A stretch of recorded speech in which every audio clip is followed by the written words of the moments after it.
which is Elfin hair, out because they have gorgeous hair extensions and they did not fail me with this curly hair right here. I'm absolutely loving it.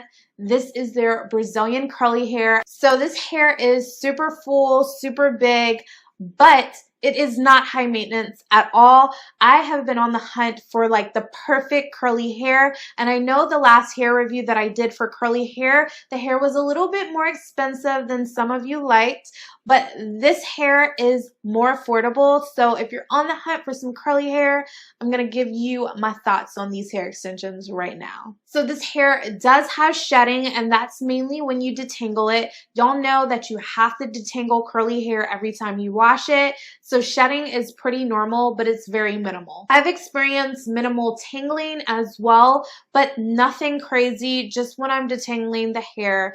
Any other time, I really don't run my fingers through the hair, but it looks gorgeous. And if you want this hair to get big, then just finger comb it out when dry. But I try to leave this hair alone when it's wet because you don't want it to get frizzy. Right now, I'm showing you the hair extensions with no product in it. So this is the curl pattern of the hair without adding any product, and it is so beautiful. All you have to do is co-wash this hair and deep condition it. I would say 1 to 2 times per week, and you will have no problems with it. Curly hair cannot do me wrong. The only way I would not like curly hair extensions is if it's like super high maintenance. Like, ain't nobody got time for that. But these curly hair extensions are gorgeous.